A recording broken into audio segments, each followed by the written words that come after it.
Urutan ketiga, dua perkara sekaligus dibacakan, yaitu perkara 44 dan 46.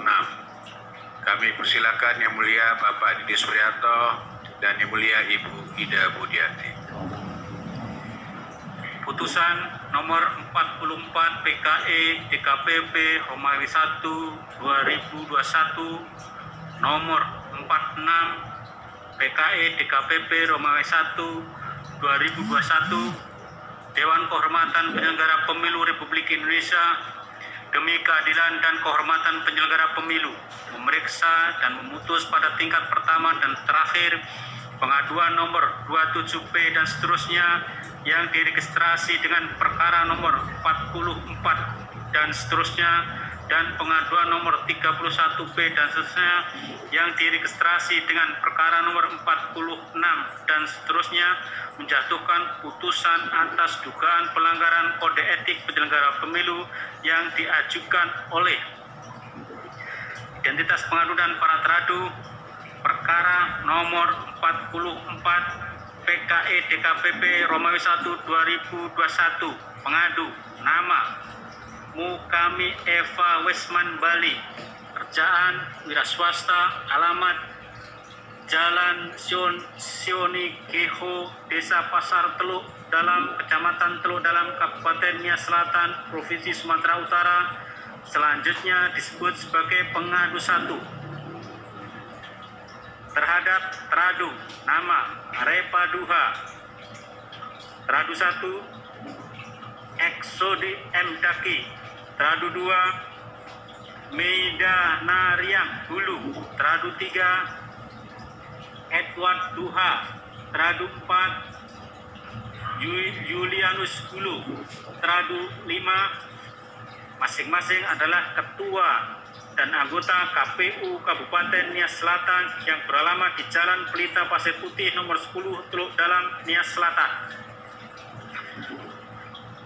Selanjutnya teradu 1, 2, 3, 4, dan 5 disebut sebagai para teradu.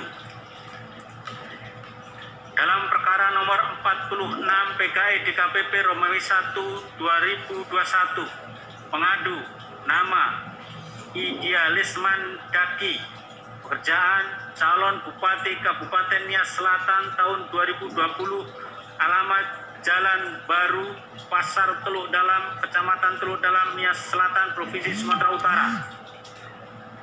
2. Nama Sozanolo Daruru, pekerjaan calon Wakil Bupati Kabupaten Nias Selatan tahun 2020, alamat Kelurahan Ilia Dolu, Kecamatan Gilis Salawan, Kabupaten Nias Selatan, Provinsi Sumatera Utara. Memberikan kuasa kepada Dodi Boy Venaloza, advokat, Jalan Anggrek Nelly Murni, Slipi, Jakarta Barat. Selanjutnya, pengadu 1 dan pengadu 2 disebut sebagai para pengadu.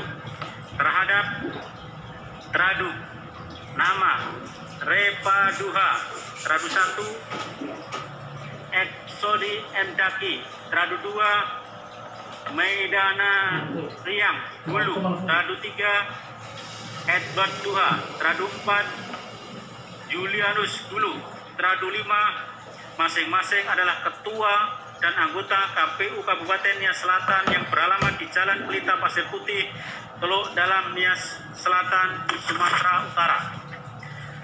Teradu 1, teradu 2, teradu 3, teradu 4, dan teradu 5 selanjutnya disebut sebagai para teradu.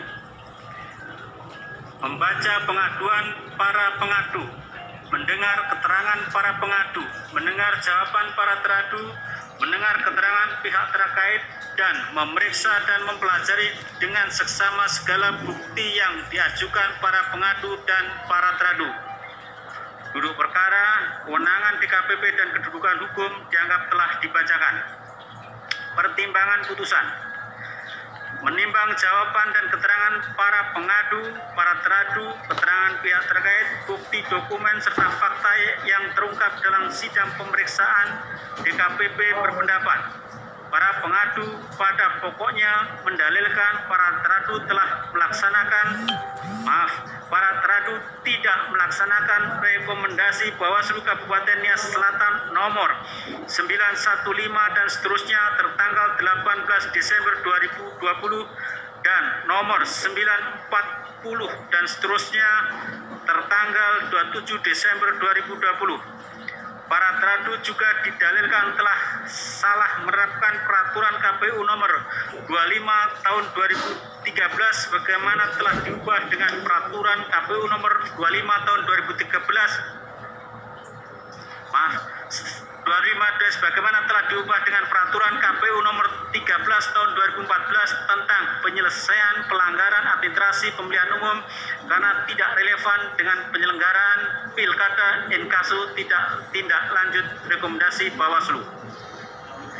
Para teradu membenarkan telah menerima 2 surat penerusan rekomendasi dari Bawaslu Kabupaten Nias Selatan dan pada tanggal 18 Desember 2020 dan 27 Desember 2020. Rekomendasi nomor 915 dan seterusnya dan rekomendasi nomor 940 dan seterusnya yang pada pokoknya menyatakan pasangan calon bupati dan wakil bupati Nias Selatan nomor urut 1 Hilarius Duha dan Firman Giawa terbukti melanggar ketentuan pasal 71 ayat 3 Undang-Undang nomor 10 tahun 2016 dan direkomendasikan untuk diberi sanksi pembatalan atau diskualifikasi. Terhadap 2 rekomendasi aku, para teradu menindaklanjuti berdasarkan ketentuan pasal 140 ayat 1 Undang-Undang nomor 1 tahun 2015 junto pasal 17 sampai dengan pasal 21 peraturan KPU nomor 25 tahun 2013 sebagaimana telah diubah dengan peraturan KPU nomor 13 tahun 2014 tentang penyelesaian pelanggaran administrasi pemilu. Para teradu kemudian melakukan pencermatan kembali terhadap data atau dokumen serta pendalaman keterangan para pihak, saksi dan ahli. Terhadap rekomendasi nomor 915 dan seterusnya, para teradu meminta keterangan Ketua DPRD Kabupaten Nias Selatan, Ketua TAPD Kabupaten Nias Selatan, Kepala Dinas Pertanian Kabupaten Nias Selatan, pelapor Dirjen Otonomi Daerah Kementerian Dalam Negeri, ahli hukum tata negara Jan Patar Simamora, dan ahli pemilu Titi Anggraini.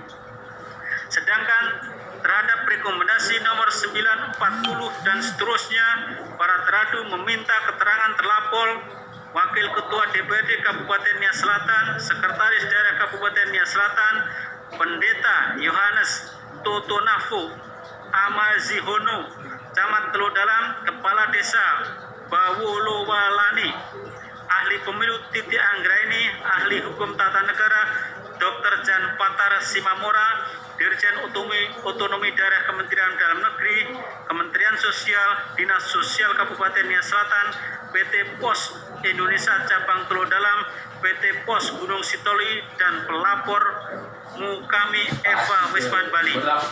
Selain itu, para teradu juga berkonsultasi secara tertulis kepada KPU Provinsi Sumatera Utara pada tanggal 30 Desember 2020. Setelah melakukan pencermatan dokumen dan pendalaman terhadap keterangan para pihak, para teradu menyimpulkan bahwa terlapor pasangan calon nomor urut 1 tidak terbukti melakukan pelanggaran administrasi pemilihan. Berdasarkan uraian fakta tersebut, DKPP menilai tindakan para teradu dibenarkan secara etika dan hukum. Para teradu dalam menindaklanjuti 2 rekomendasi aku telah sesuai dengan peraturan KPU nomor 25 tahun 2013 sebagaimana telah diubah dengan peraturan KPU nomor 13 tahun 2014 tentang penyelesaian pelanggaran administrasi pemilu.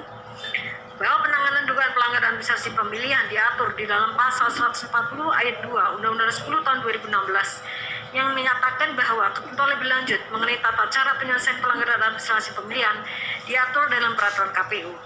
Dalam hal ini, sepanjang peraturan KPU sebagaimana diatur dalam pasal 140 ayat 2 Undang-Undang nomor 10 tahun 2016 belum dicabut, Maka DKPP berpendapat mekanisme dan proses penyelesaian pelanggaran administrasi masih menggunakan Peraturan KPU Nomor 25 Tahun 2013, junto Peraturan KPU Nomor 13 Tahun 2014 tentang penyelesaian pelanggaran administrasi pemilihan umum. Bahwa pasal 17 menyatakan KPU Provinsi, KIP Aceh, KPU KIP Kabupaten Kota, PPK, PPS, PPLN, KPPS, KPPSLN wajib menindaklanjuti rekomendasi Bawaslu sesuai dengan tingkatannya. Kemudian pasal 19 menyatakan KPU Provinsi, KIP Aceh, KPU KIP Kabupaten Kota, PPK, PPS, PPLN, KPPS, KPPSLN membuat keputusan dalam rapat pleno yang selanjutnya